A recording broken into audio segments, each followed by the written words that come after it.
परम श्रद्धेय बाबा साहब डॉक्टर अम्बेडकर को नमन करते हुए, श्रद्धेय भिक्खु करुणाशील राहुल को नमन करते हुए आप सभी के लिए मंगल कामनाएं।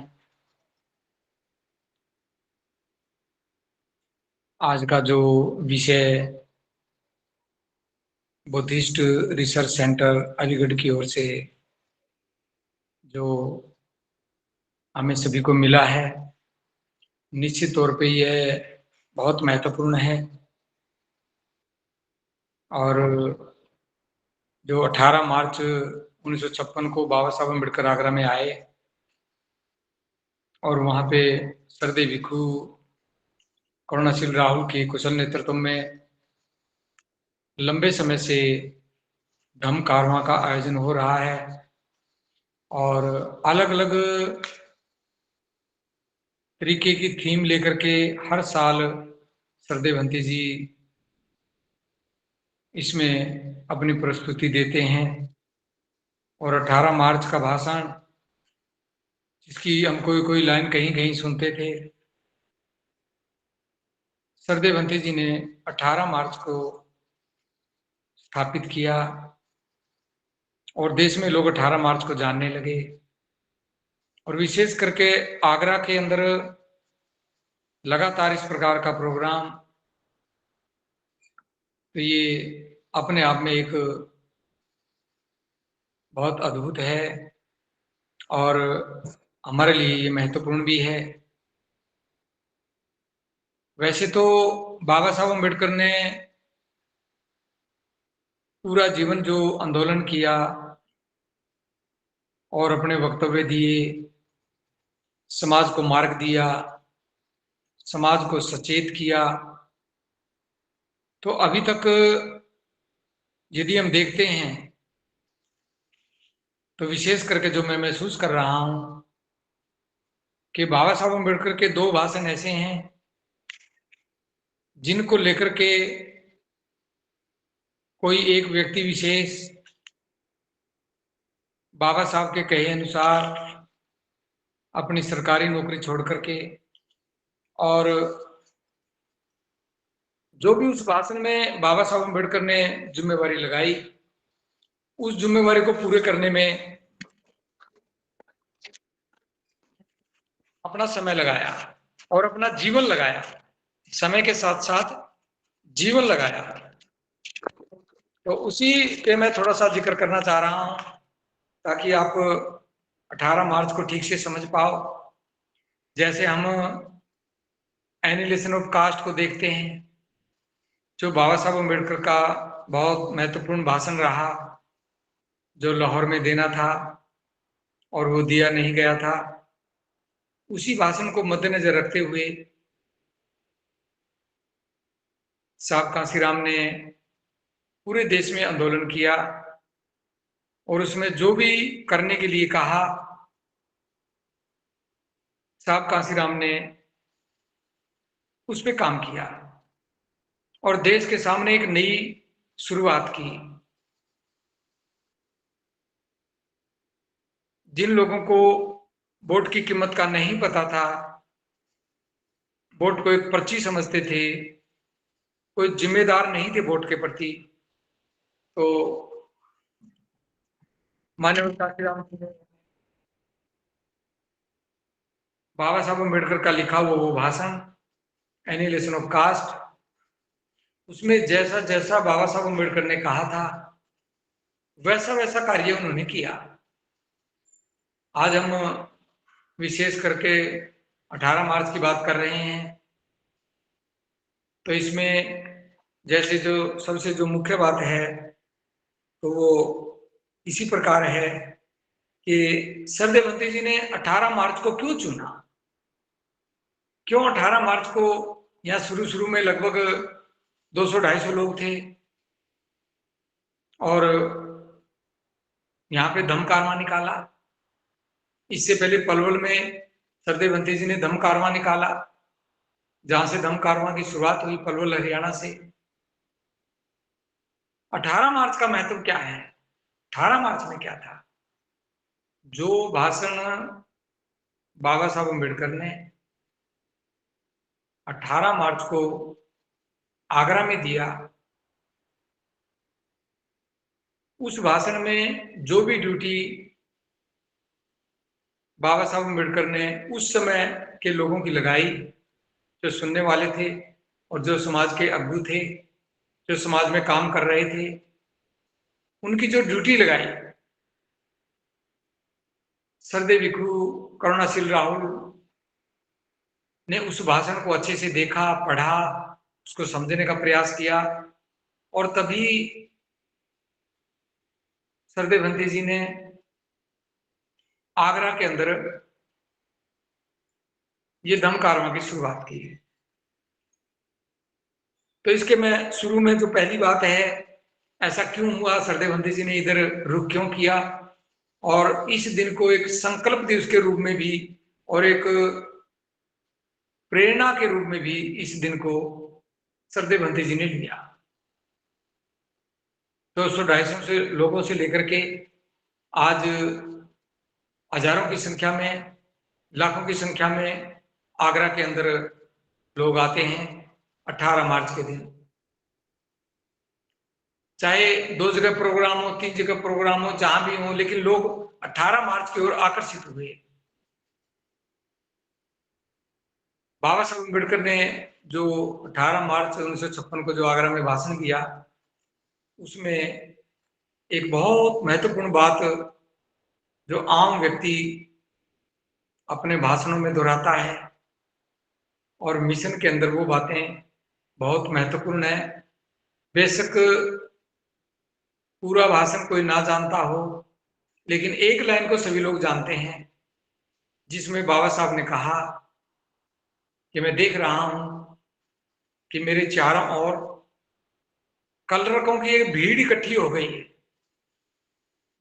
इसको थोड़ा ध्यान से समझना। बाबा साहब ने कहा कि मैं आज देख रहा हूं कि मेरे चारों ओर कलरकों की भीड़ इकट्ठी हो गई है, और वो अपना ही पेट पालने में लगे हैं, अपना ही पेट पालने में लगे हैं। इस पढ़े लिखे समाज ने मुझे धोखा दिया है।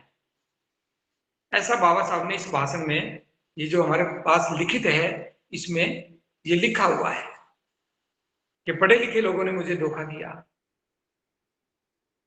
अब इसको आप स्वयं भी महसूस करें कि यदि कोई अणखी व्यक्ति हो, जिसके मन में अणख हो, और वो इस प्रकार की बात सुने कि हमारे महापुरुष ने हमें किस प्रकार कहा, उस समय के लोगों को कहा कि इन पढ़े लिखे लोगों ने मुझे धोखा दिया। सरदेव भंते जी ने इसका संज्ञान लिया और अनेकों बार इस बात को दोहराया कि बाबा साहब, उस समय के लोगों ने बेशक धोखा दिया हो, लेकिन कम से कम मैं धोखा नहीं दूंगा। और सरदेव भंते जी ने 18 मार्च के इस महत्वपूर्ण अवसर को समझने का प्रयास किया, और बाबा साहब ने जो जो कहा वैसा वैसा किया। तो सरदेव भंते जी ने इसका संकल्प लिया कि कम से कम आने वाले समय में मुझे तो कोई ये नहीं कहेगा, और जो लोग, जो टीम के लोग मेरे साथ काम कर रहे हैं, उनके बारे में भी कोई ऐसा नहीं कहेगा कि पढ़े लिखे लोगों ने धोखा दिया। तो सरदेव भंते जी ने अपनी पूरी टीम के साथ यहाँ आना शुरू किया, और जितने भी लोग आते वो यहाँ से प्रेरणा लेकर के जाते और संकल्पित होकर के जाते। बाबा साहब की उस बात को समझ करके वो भी इस चीज का प्रयास करते पूरे वर्ष भर कि कम से कम हमें कोई भविष्य में ये ना कहे कि पढ़े लिखे लोगों ने धोखा दिया, हम उस चीज से बाहर निकल जाएं। उसके लिए सभी लोगों ने प्रयास किया। तो सरदेव भंते जी ने बाबा साहब की उस कही हुई बात से ही प्रेरणा लेकर के 18 मार्च को एक महत्वपूर्ण दिन बनाया। तो इस प्रकार सरदेव भंते जी 18 मार्च को आगरा में आने लगे। पहले ये धम्म कारवां पलवल में ही ज्यादा रोचकपूर्ण था। वहीं पे लोग आते थे और बड़े धूमधाम से और प्रेरणा के साथ सरदेव बंती जी वहां पे धम्म कारवां निकालते थे। इसमें जो अगली बात है कि धम्म कारवां ही नाम क्यों रखा सरदेव बंती जी ने, धम्म कारवां नाम क्यों रखा? जैसा मैंने पहले बताया कि सरदेव बंती जी ने बाबा साहब ने जो कुछ भी कहा 18 मार्च 1956 के आगरा के भाषण में, सरदेव बंती जी ने उन्हीं को व्यवहार में उतारा, उसके ऊपर काम किया। बेशक लोगों ने उनका विरोध किया हो, जिसकी उन्होंने प्रताड़ना भी सहन की हो, लेकिन किया वही जो बाबा साहब ने कहा था। जैसे बाबा साहब ने कहा कि मैंने तुम्हारे लिए जो कुछ भी किया है बहुत मुसीबतों का सामना करते हुए किया है। इस कारवां को मैं इस कारवां को आज जिस जगह पर मैं लेकर के आया हूं, मैं मेरे अनुयायियों से कहना चाहता हूं कि आप यदि इसको आगे ना ले जा सको तो कम से कम इसको पीछे ना जाने दें, और इसमें कोई भी रुकावट आए तो उस रुकावट को निकालना है और कारवां को रुकने नहीं देना है। बेशक आगे ना भी ले जा पाए तो कम से कम इसको यहीं छोड़ दें, ये पीछे ना जाने पाए, किसी भी हालत में पीछे ना जाने पाए। तो बाबा साहब अम्बेडकर ने अपने इस महत्वपूर्ण आंदोलन को, जिसमें करोड़ों लोगों का जीवन संवारने का कार्य था, बाबा साहब अम्बेडकर ने उस आंदोलन को कारवां का नाम दिया। सरदेव बंती जी ने उसको धम्म कारवां का नाम दिया कि बाबा साहब अम्बेडकर ने जो ये कारवां आगे चलाया, मैं भी इसको कारवां ही शब्द दूं, इसलिए ये कारवां शब्द पड़ा। कोई सरदेव बंती जी ने वैसे ही अनायास नहीं रख दिया। जैसा जैसा बाबा साहब अम्बेडकर ने मार्गदर्शन किया आंदोलन को आगे चलाने का, तो सरदेव बंती जी ने वैसा वैसा ही किया। तो ये कारवां शब्द भी ये बाबा साहब द्वारा ही आया है।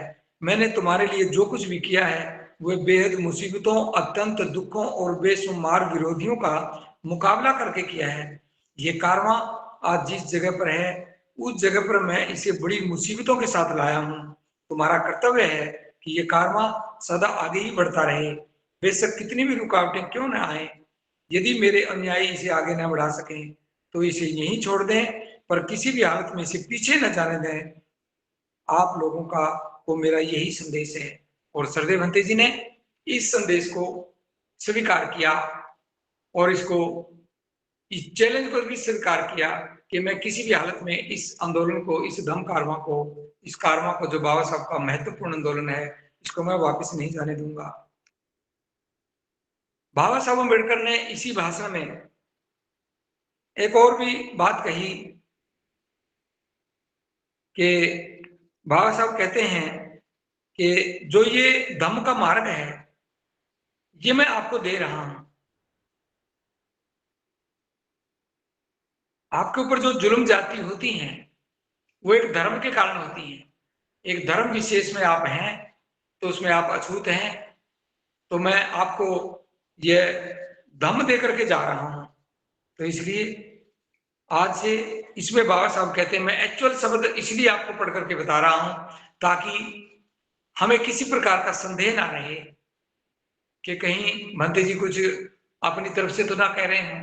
इसका बकायदा पेज और एक एक वक्तव्य मेरे सामने है, तो आप भी इसको यदि ध्यान से सुनेंगे तो आपको भी ये लगेगा कि हमें भी उस भाषण को पढ़ना चाहिए।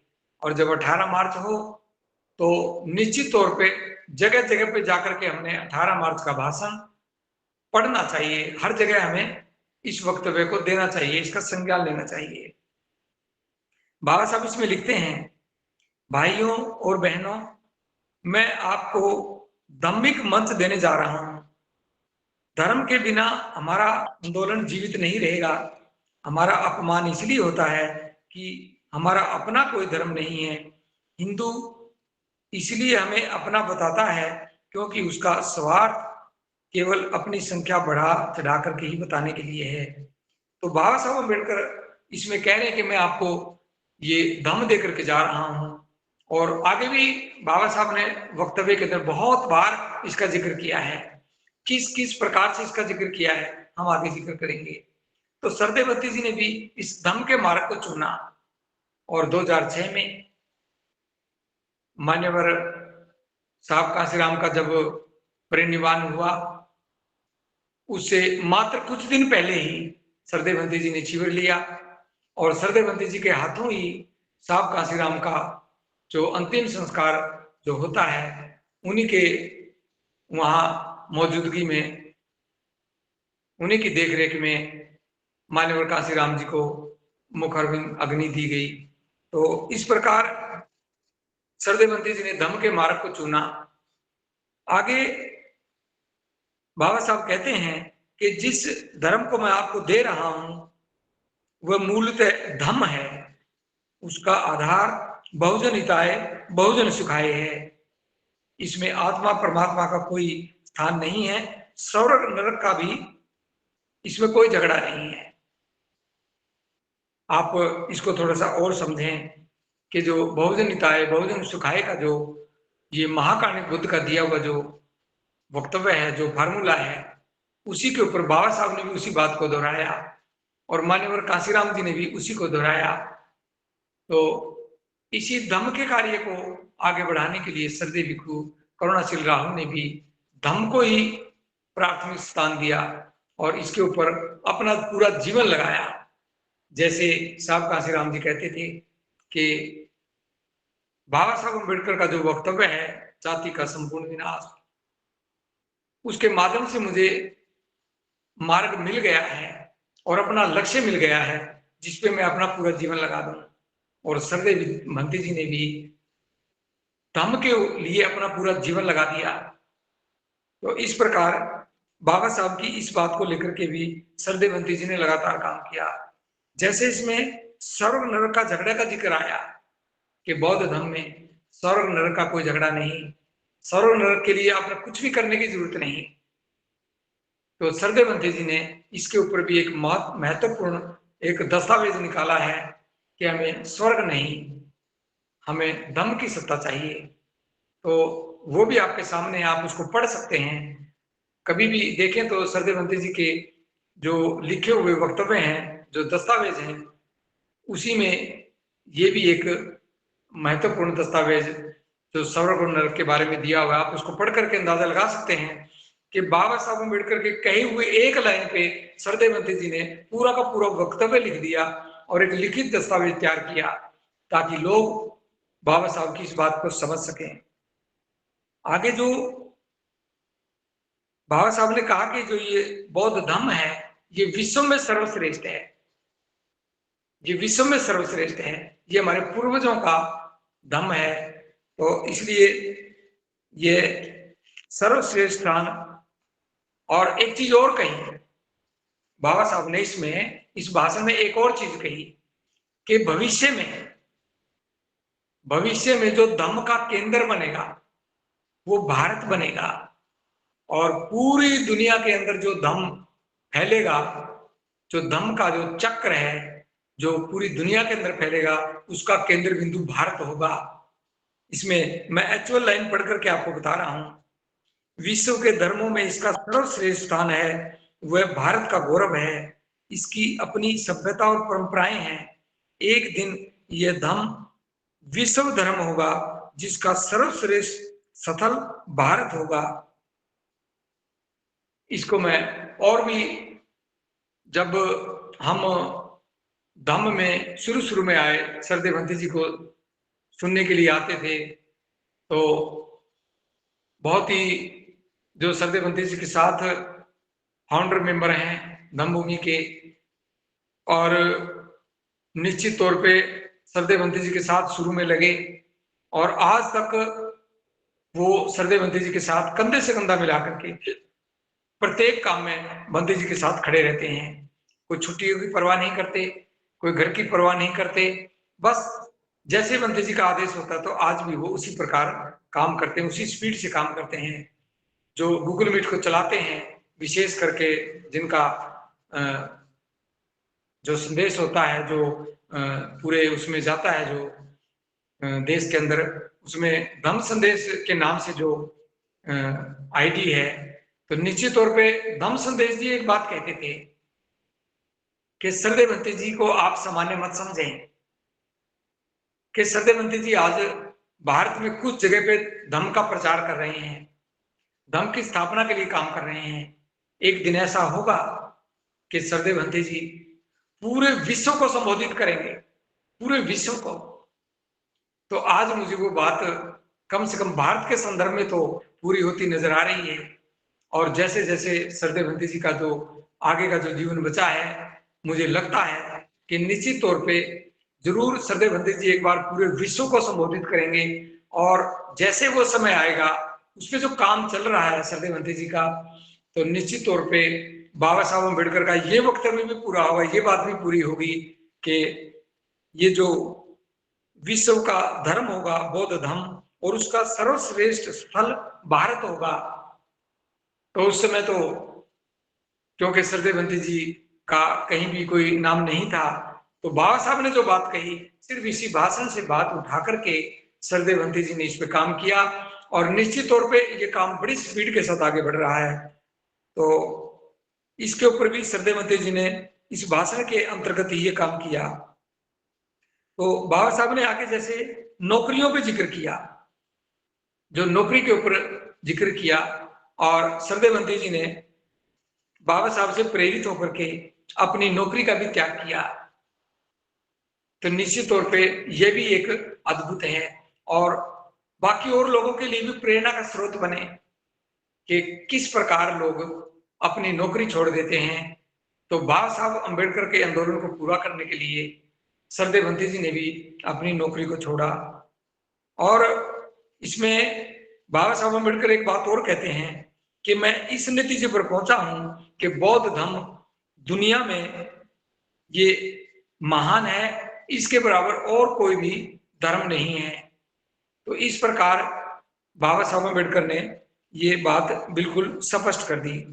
तो निश्चित तौर पे सरदेव बंते जी ने भी धम्म को महान बनाने के लिए इसके ऊपर कार्य किया। और जो बुद्धा एंड धम्मा ग्रंथ बाबा साहब अम्बेडकर का जो उन्होंने अंग्रेजी में लिखा, सरदेव बंते जी ने उसको हिंदी अनुवाद करके और स्टील के पन्नों पर, स्टील की धातु पर लिखा, उसके अंदर खुदवाया, ताकि आने वाले समय में कोई इसको मिटा ना सके, इसमें कोई फेरबदल ना कर सके। और पूरी दुनिया के सामने ये ग्रंथ स्टील के पन्नों पर लिख करके ये आज प्रस्तुत है, जो अभी धम्मभूमि में रखा है। तो ये उसी का एक परिणाम है कि ये विश्व का सर्वश्रेष्ठ धम्म जो है कि लोग देखते ही लगे कि हाँ वाकई में ये एक महत्वपूर्ण है और अद्भुत है और दुनिया में महान है। बाबा साहब अम्बेडकर इसी भाषण में कहते हैं कि आप आज तो आपके लिए आरक्षण है, क्योंकि ये बात 56 की है कि आज तो आपके लिए आरक्षण है, परंतु जब ये आरक्षण खत्म हो जाएगा तब आप क्या करोगे। इसलिए मैं कहता हूं कि अपने पैरों पर खड़े हो जाओ। एक तरफ आप नारा लगाते हैं कि छुआछूत दूर हो, और दूसरी तरफ कहते हो कि हमें आरक्षण दो क्योंकि हम अछूत हैं, यानी छुआछूत जारी रखो, यह गड़बड़ घोटाला कब तक चलेगा। ये शब्द बाबा साहब ने 1956 में दोहराए। सरदेव बंते जी ने इसका संज्ञान लिया, और आज भी सरदेव बंते जी ने बहुत कठोर निर्णय लेते हुए इसी बात को प्रतिपादित किया कि जिसने भी बौद्ध धर्म स्वीकार करना है वो पहले अपनी जाति को छोड़ो। जाति छोड़ोगे तो छुआछूत के विरुद्ध विद्रोह होगा, जातियों में विद्रोह होगा, एक ऐसी भीड़ में विद्रोह होगा जो बनी बनाई रूढ़िवाद पे चल रही हैं। ऐसा बाबा साहब ने 1956 में कहा, और सरदेव बंते जी ने अभी हम सभी देख रहे हैं कि हमारे सभी के सामने ही सरदेव हंती जी ने इस पे काम किया और स्लोगन दिया कि मैं बौद्ध हूं, जाति से मुक्त हूं, बौद्ध मेरा समाज है। एकदम एक साथ एक ही आवाज में जाति का बिल्कुल विखंडन किया और स्पष्ट तौर पे कहा कि जिसने भी बौद्ध बनना है तो वो जाति को पीछे छोड़ करके आए, सच्चा और अच्छा बौद्ध बने। जो जाति को साथ लेकर के आता है, कम से कम सरदेव हंती जी धम्मभूमि उसको बौद्ध स्वीकार नहीं करती, क्योंकि यदि जाति को साथ लेकर के आएगा तो इसका मतलब वो लालच में है, वो लोभ में है, वो पीछे की अछूत परंपरा को छोड़ना नहीं चाहता। तो उस गड़बड़ घोटाला को सरदेव हंती जी ने पूरा किया कि ये गड़बड़ घोटाला कम से कम सरदेव हंती कुन्हा सिंह राहुल के समय में नहीं चलेगा। तो बाबा साहब ने 1956 में इसको गड़बड़ घोटाला कहा कि जाति भी रखो और बौद्ध भी बनो, उसका लाभ भी लो, ये गड़बड़ घोटाला नहीं चलेगा। सरदेव हंती जी ने इसका संज्ञान लिया और आज इस पे लगातार काम चल रहा है। बाबा साहब ने कहा कि मैं बौद्ध धर्म स्वीकार कर लूंगा, इससे हमारे अपने अंदर वर्ग व जातिगत संघर्ष का अंत हो जाएगा तथा हमारे बीच वाली जातियां उपजातियां सबते ही मिट जाएंगी। तो जाति खत्म करने के लिए सरदेव हंती जी ने जो वक्तव्य दिए और जो आचार संहिता में भी उसको आधार बनाया और अपने स्लोगनों में महत्वपूर्ण स्लोगन दिया, तो निश्चित तौर पे जातियों को खत्म किए बिना यदि हम बौद्ध बनते हैं तो निश्चित तौर से बाबा साहब की इस गड़बड़ घोटाला गिना जाएगा कि आज भी कुछ लोग गड़बड़ घोटाला ही कर रहे हैं।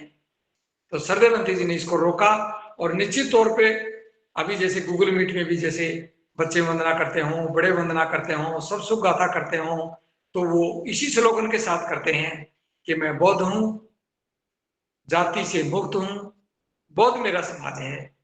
ये जो मेरे पीछे आप बैनर देख रहे हैं, इस बैनर पे भी यही चीज अंकित की हुई है कि मैं बौद्ध हूं, जाति से मुक्त हूं, बौद्ध मेरा समाज है। तो सरदेव हंती जी ने ब्रेक लगाया कि बाबा साहब के समय में जिन लोगों ने गड़बड़ घोटाला किया, आज कम से कम हम गड़बड़ घोटाला नहीं करने देंगे। और बिल्कुल अलग कलीन कर दिया कि ये जाति वाले बौद्ध हैं या बिना जाति वाले बौद्ध हैं। तो जाति वाले बौद्ध हैं वो बाबा साहब के अनुसार वाले बौद्ध नहीं है, वो स्वार्थी हैं। आज भी वो उसमें स्वार्थ देख रहे हैं, लालच देख रहे हैं। तो सरदेव हंती जी ने बाबा साहब की इस बात का संज्ञान किया। एक बात और बाबा साहब ने इस भाषण में कही कि जो भिक्षु हैं वो आलसी हो गए हैं, वो धम्म का प्रचार उस प्रकार नहीं कर रहे हैं और वो बुद्ध विहारों में बैठ करके ही अपना समय व्यतीत कर रहे हैं। तो सरदेव हंती जी ने भी इस बात का संज्ञान लिया और स्वयं चारिकाओं पे निकले। एक भी दिन किसी 2 दिन लगातार एक जगह पे नहीं बैठे सिवाय प्रशिक्षण के। जब प्रशिक्षण हो वो एक अलग कार्य है, वो पूरे देश के लोगों को बुला करके प्रशिक्षण का कार्य था, अन्यथा बुद्ध विहारों में बैठ करके कभी आराम नहीं किया। और जिस दिन वो सो करके उठते थे उसी दिन दोबारा नहीं सोते थे, यानी कि 12 बजे से पहले कभी सोने का कोई नाम ही नहीं हुआ। और जब हम देखते थे, जब 2017 में जब हमने शिविर लिया तो सरदेव हंती जी पूरी पूरी रात नहीं सोते थे। लगभग 2 बजे 3 बजे तक तो हम भी जागते थे और उसके बाद हम सो जाते थे और सरदेव हंती जी कुछ सोचते थे, कुछ चारिका करते थे, टहलते थे। और जब हम 5 बजे उठने का समय होता था तो हम 2 घंटे सो करके उठते थे तो फ्रेश अनुभव करते थे और सरदेव हंती जी हमें जागते ही मिलते थे। तो निश्चित तौर पे तो सरदेव हंती जी ने बुद्ध विहारों में बैठ करके समय व्यतीत नहीं किया और बाकी भिक्षुओं को भी ललकारा।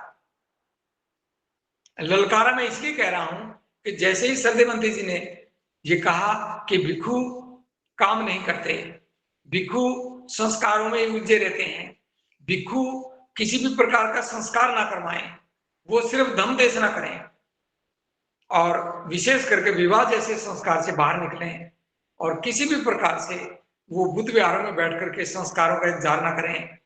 जैसे ही आप समय मिले कम से कम दिन में एक जगह जाकर के तो धमकी देशना करें। तो सरदेव मंत्री जी ने भिक्षुओं को भी इस बात के लिए एक किस्म से ये समझो कि मौजूदा भिक्षुओं में, भिक्षु संघों में जो एक विद्रोह उत्पन्न किया कि भिक्षु एक जगह पे ना बैठे रहें, क्योंकि बाबा साहब ने जब ये बात कही कि भिक्षु आलसी हो गए हैं, विलासिता पूर्ण एवं आराम तलब जिंदगी जीने के आदी हो गए हैं, ये बाबा साहब के शब्द हैं। केवल धम्म प्रचार के लिए स्थान स्थान पर जाने की बजाय उन्होंने विहारों में पड़े रहकर आराम करना आरंभ कर दिया है। तो इस प्रकार ये धम्म की पुनर्स्थापना में सरदेव बंते जी ने बहुत ज्यादा मेहनत की। जैसा बाबा साहब ने कहा कि आपने और ज्यादा मेहनत करनी पड़ेगी, तो निश्चित तौर पे सरदेव बंते जी ने दिन रात एक किया और बुधारणी दमा ग्रंथ जो बाबा साहब ने लिखा था उसका रिसर्च किया और रिसर्च करके एक एक चीज उसमें से निकाली। और जो बाबा साहब अम्बेडकर का ये 18 मार्च का भाषण था, इसकी रिसर्च की, उसमें से एक एक चीज निकाल करके उसको अपना आंदोलन बनाया। जो बात बाबा साहब अम्बेडकर ने 18 मार्च 1956 को आगरा में कही, सरदेव बंते जी ने उसको अपना आंदोलन बनाया। बस मैं यही बात इस अवसर पर कहने का प्रयास कर रहा हूं। इसके बाद जैसे आप देखते हैं कि बाबा साहब अम्बेडकर ने कहा कि भाई जैसे इसमें शब्द लिखे हैं, मैं वो शब्द आपको पढ़कर सुनाऊंगा तो आपको लगेगा कि हाँ निश्चित तौर पे सरदेव बंते जी का जो आंदोलन है वो बाबा साहब के अनुसार ही सही दिशा में चल रहा है। इसमें लिखा है, इसलिए जनसाधारण में से अच्छे और जागरूक लोगों को भी इस धम्म के प्रचार प्रसार के काम के लिए आगे आना चाहिए और उन्हें बौद्ध धम्म अंगीकार करके धम्म की परंपरा, अपनी परंपराएं यानी कि और पर्व और प्रतीकों के साथ बौद्ध संस्कारों का ग्रहण कराना चाहिए। इसको आप ध्यान से समझें। सरदेव बंते जी ने इसके ऊपर कितना काम किया, बहुत महत्वपूर्ण है। बाबा साहब ने 1956 में इसको दोहराया, बीच में और किसी ने कोई इस प्रकार इसको संज्ञान नहीं लिया, लेकिन सरदेव बंते जी ने उसमें संज्ञान लिया। और ये 15-16 जून 2024 को राजस्थान की महत्वपूर्ण भूमि पर 2 दिन का सेमिनार कार्यशाला रखी और उसमें देश विदेश के बड़े बड़े भिक्षु उसमें शामिल हुए। लगभग 150 से ज्यादा भिक्षु उसमें शामिल थे, भिक्षुणियां उसमें शामिल थी। नागपुर से जो धम्म का बहुत बड़ा केंद्र भी है, और श्रावस्ती से, बोध गया से भंते पी सिंगली, भंते भिक्षु देवेंद्र महाथेरो, भिक्षुणी सुनीति और भी बहुत सारे भिक्षु भिक्षुणियां उसमें शामिल हुए। और जो बाबा साहब ने बात कही कि किस प्रकार हम आम व्यक्ति को ये कह सकते हैं, यही देखो ये बाबा साहब के कहे अनुसार ये दस्तावेज है और इस प्रकार आप अपने जीवन के सभी जन्म से लेकर के मृत्यु तक के संस्कार कर सकते हैं और इससे आप समझ सकते हैं, इससे संज्ञान भी ले सकते हैं, इससे प्रेरणा भी ले सकते हैं। और इसको एक दस्तावेज के रूप में सरदेव बंते जी ने तैयार करने के लिए वहां पे 2 दिन इसी पे कार्यशाला हुई। फिर उसको एक लिखित दस्तावेज बनाया और बौद्ध आचार संहिता के नाम से 10 नवंबर 2024 को गौतम बुद्ध नगर, गौतम बुद्ध यूनिवर्सिटी में इसकी स्थापना की और इसको आम जन के लिए इसको प्रस्तुत किया, इसका अवलोकन हुआ। तो निश्चित तौर से बाबा साहब की सिर्फ एक बात पे सरदेव बंते जी ने कितना समय लगाया, लगभग 5 साल की रिसर्च के बाद ये आचार संहिता बनी है, ताकि इसमें एक एक पॉइंट वो हमारे कल्याण के लिए हो, बाबा साहब की वो बात पूरी हो जाए। उसके लिए सरदेव बंते जी ने ये आचार संहिता बनी। ये पेज नंबर 13 जो भाषण हमने 18 मार्च को ये 1 लाख प्रतियों बांटने का जो संकल्प लिया था, तो उसके अंदर ये लिखा, पेज नंबर 13 पे ये चीज लिखी हुई है। इसी के ऊपर सरदेव बंते जी ने काम किया और ये आचार संहिता स्थापित हुई। आगे बाबा साहब अम्बेडकर ने इसमें 20वां भाग अपनी आमदनी का धम्म प्रचार के लिए इसमें कहा दान दें। इसमें लिखा है बकायदा पेज नंबर 13 पे ही। तो सरदेवंती जी ने उसने अपना आंदोलन का हिस्सा बनाया और आह्वान किया कि आप अपना स्टाइपेंड वापस कर दें। जो स्टाइपेंड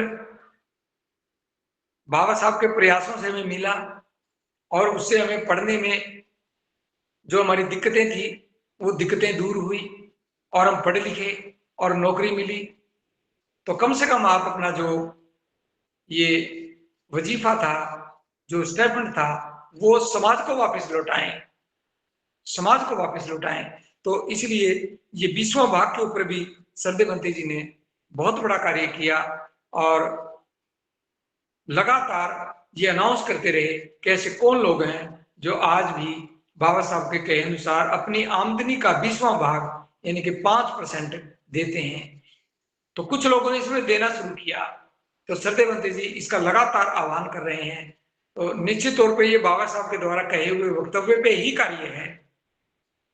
इससे आगे बाबा साहब अम्बेडकर जो बहुत भावुकता के अंदर जो बातें बाबा साहब ने कही, मैं वो लाइनें पढ़ करके बता रहा हूं ताकि आपको पता चल जाएगा कि सरदेवंती जी ने किस प्रकार बाबा साहब के इस भाषण को अपना आंदोलन बनाया। बाबा साहब कहते हैं, इसमें लिखते हैं कि मैं चाहता हूं कि सामाजिक उत्थान का ये दायित्व आप संभालें, इसके लिए युवा आगे आए। आज मेरी स्थिति एक ऐसे खंबे की तरह है जो विशाल टेंटों की को संभाल रहा है। मैं उस समय के लिए चिंतित हूं कि जब यह खंबा अपनी जगह पर नहीं रहेगा। मेरा स्वास्थ्य ठीक नहीं रहता है। मैं नहीं जानता कि मैं कब आप लोगों के बीच से चला जाऊंगा। मैं किसी एक ऐसे नवयुग को नहीं ढूंढ पा रहा हूं जो इन करोड़ों असहाय और निराश लोगों के हितों की रक्षा कर सकें।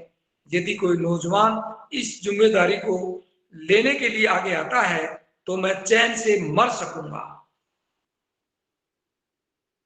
ये शब्द बाबा साहब अम्बेडकर ने 18 मार्च 1956 को बड़े आर्धस्त मन से कहे और बड़े भावुक होकर के कहे, और एक इसमें निराशा भी झलकी कि मैं एक ऐसे नबी को ढूंढ रहा हूं कि जो मेरे इस असहाय और निराश लोगों की रक्षा कर सके और अपनी ये जिम्मेदारी ले सके। जैसे आप देखते हैं कि जो ये बाबा साहब अम्बेडकर का जो भाषण है तो निश्चित तौर पे ये बहुत अद्भुत है। और सरदेवंती जी ने 18 मार्च को ही यहाँ जैसे जो खंबे का जिक्र किया, इसको एक भाषा में इसको तंबू का बंबू भी कहते हैं, बंबू। तो निश्चित तौर पे सरदेवंती जी ने 18 मार्च के ही दिन 18 मार्च के ही दिन इससे पिछले वाले 2024 के अंदर जो सरदेवंती जी ने तंबू का बंबू बनने के लिए सरदेवंती जी ने अनाउंस किया और भी लोगों को कहा कि जो भी तंबू का बंबू बन सके वो एक थीम में लेकर के आए। बाबा साहब ने एक लाइन कही और सरदेवंती जी ने उसको थीम बनाया और लोगों के सामने वो बात रखी। तो निश्चित तौर पे जो सरदेवंती जी ने अनाउंस किया स्टेज पे कि मैं वो तंबू का बंबू हूं, और कोई तंबू का बंबू बने ना बने, लेकिन सरदेवंती जी ने कहा कि मैं तंबू का बंबू हूं और मैं बाबा साहब के इस धम्म कारवा को मंजिल तक लेकर के जाऊंगा। और जो बाबा साहब का जो संकल्प था कि मैं इस देश को बौद्धमय बनाऊंगा, उस भार को सरदेवंती जी ने अपने कंधे पर रखा और उस पर लगातार काम किया। तो निश्चित तौर पे ये जो वक्तव्य की जो लाइनें हैं तो सरदेवंती जी उस पे तंबू का बंबू बन करके लोगों के सामने आए। तो निश्चित तौर पे यदि हम देखते हैं तो सरदेवंती जी का पूरा आंदोलन बाबा साहब अम्बेडकर के 18 मार्च के भाषण से ही प्रेरित होकर के ये कार्य सरदेवंती जी ने शुरू किया।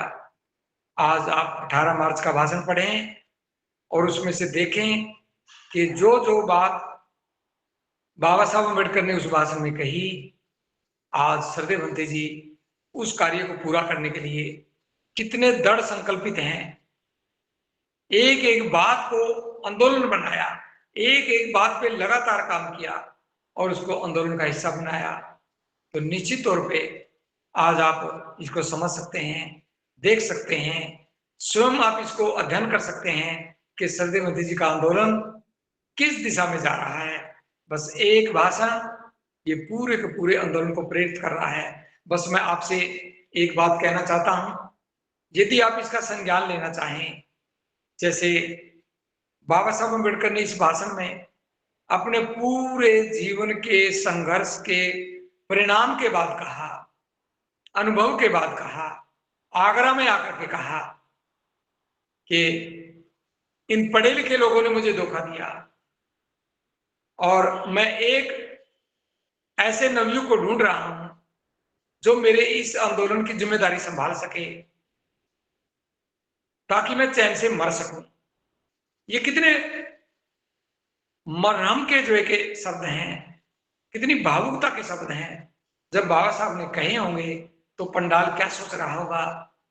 विश्व का सर्वश्रेष्ठ विद्वान, करोड़ों लोगों को जीवन दान देने वाला, उनको सम्मान दिलवाने वाला, हर क्षेत्र में उनको आगे बढ़ने का मार्ग प्रशस्त करने वाला आज निराश है, उसके शब्दों में निराशा है और वो कह रहे हैं कि मुझे एक चाहिए, एक नहीं मिल रहा, एक भी दिखाई नहीं दे रहा तो इस तंबू का बंबू बन सके।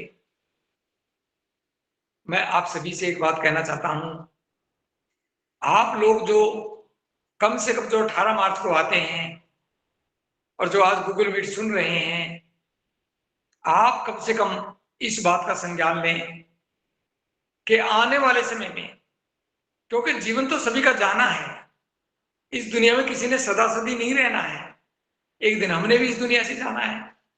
और जैसे जीवन के आखिरी दिनों में जब सदैव भिक्षु करुणाशील राहुल वृद्ध हो जाएं और वृद्ध अवस्था में कोई एक ऐसा भावुकता भरा भाषण हो कि जो लोग मेरे साथ चलते थे, जिनके ऊपर मैंने भरोसा किया कि वो मेरे इस आंदोलन में साथ देंगे, जो मैं कह रहा हूं उसको पूरा करेंगे, और सरदेव बंटी जी जीवन के अंतिम दिनों में जाकर के कहीं ये बात फिर से ना दोहरा कि मैं किसी एक नवयुग को ढूंढ रहा हूं जो मेरे इस आंदोलन को आगे बढ़ा सके। इसलिए सरदेव बंटी जी का कहना है कि जो मेरे साथ चल रहे हैं कम से कम वो इतिहास को ना दोहराएं, इस इतिहास को दोबारा ना दोहराएं, अपने ही जीवन में आंदोलन को पूरा करें। इसलिए सरदेव बंटी जी ने इसमें एक वक्तव्य में सरदेव बंटी जी ने कहा, जो धम्मभूमि के अंदर एक प्रशिक्षण के दौरान कहा कि हम किसी और महापुरुष का इंतजार नहीं करेंगे कि कोई और व्यक्ति आए और वो महापुरुष बने और फिर हमारे कल्याण के लिए काम करे और बाबा साहब के इस आंदोलन को पूरा करने के लिए काम करे। बस हम अपने जीते जी इस आंदोलन को पूरा करना चाहते हैं। बस एक बात आप लोगों के लिए है कि आप कम से कम ऐसा अवसर मत देना कि जीवन के अंतिम दिनों में सरदेव बंटी जी को कहीं ये बात अगली पीढ़ी पे छोड़नी पड़े कि जो आंदोलन में बाबा साहब का चला रहा था उसको पूरा करने के लिए मैं इस तंबू का बंबू बनने के लिए एक को ढूंढ रहा हूं। ऐसा अवसर आप कभी मत आने देना। यदि आपने ऐसा अवसर आने दिया और ये इतिहास फिर से दोहराया गया तो निश्चित तौर पे ये बहुत ही बुरा समय होगा। इसलिए आप इसी जीवन में अपने रहते रहते धम्म की स्थापना के लिए काम करें और जो कार्य सरदेव बंटी जी करने के लिए कहें तो आप वो कार्य करें। इसलिए जो 18 मार्च का जो दिन है आगरा के लोगों के लिए और पूरे देश के बहुजन समाज के लिए ये बहुत महत्वपूर्ण दिन है। इसलिए आगरा के लोगों को तो विशेष करके अपना काम अभी से छोड़ देना चाहिए और बाकी कार्य तो रोटी के कार्य तो हर साल करते रहे हैं, हर रोज करते रहे हैं, पूरी साल करते रहे हैं, लेकिन ये 10-15 दिन कम से कम वो इसमें प्रचार के लिए लगाएं और अभी से थोड़ा थोड़ा प्रचार करने लगे। मोहल्ले दर मोहल्ले आगरा के लोग जाएं और 18 मार्च के लिए सरदेव बंटी जी के इस कार्य को देखें, इस धम्म कारवां को देखें तो निश्चित तौर पे आगरा के लोग पूरे देश की मेजबानी कर रहे हैं। मेजबानी करने का मतलब है कि बाबा साहब अम्बेडकर के इस आंदोलन के जो सूत्रधार, इसके जो नेतृत्वकर्ता सरदेवी कुकरुणाशील राहुल हैं, तो निश्चित तौर पे वो उनके मार्गदर्शन में जो काम कर रहे हैं, तो पूरे देश के लोगों की मेजबानी करने का अवसर आगरा को मिल रहा है। तो आगरा के लोग पूरे देश के इस नेतृत्व जो आगरा को मिल रहा है उसको स्वीकार करें और आगे बढ़ करके काम करें, ताकि आने वाले समय में वही चीज फिर आगरा में ना दोहराई जाए, कम से कम आगरा के लोग ना दोहराएं। तो बस इसी के साथ मैं आज के इस विषय पे इतनी बात मैंने आपसे कहनी थी। जो बात मेरी समझ में आई, जो मुझे समझ में आया इस भाषण से, और जो 18 मार्च का दिन हमारे लिए क्यों महत्वपूर्ण है और सरदेव भंते जी का आंदोलन किस दिशा में चल रहा है, किसके कहने पे चल रहा है, किसकी प्रेरणा से चल रहा है, उसमें भी आप महसूस कर सकें। बस इसी के लिए बस आप लोगों से एक उम्मीद करते हुए कि जो जो कार्य सरदेव भंते जी में देते हैं वैसा कार्य हम करते चलें, इतिहास को फिर से ना दोहराएं और पूर्ण आंतरिक मन से काम करें, पूरे अपने जीवन को न्यौछावर करने की तरह काम करें। आपने मेरी बात को ध्यान से सुना, निश्चित तौर पे आप धन्यवाद के पात्र हैं। और विशेष करके बुद्धिस्ट रिसर्च सेंटर के जो लोग हैं, जो इसको चला रहे हैं, जो इसके संचालक हैं, उनके लिए बहुत बहुत मंगल कामनाएं, बहुत बहुत साधुवाद। आपने मेरी बात को ध्यान सुना। सरदेव भंते जी को वंदामी, भिक्षु संघ को वंदामी। आप सभी के लिए बहुत बहुत मंगल कामनाएं। सभी का मंगल। भावतु समग्रम, भावतु समग्रम, भावतु।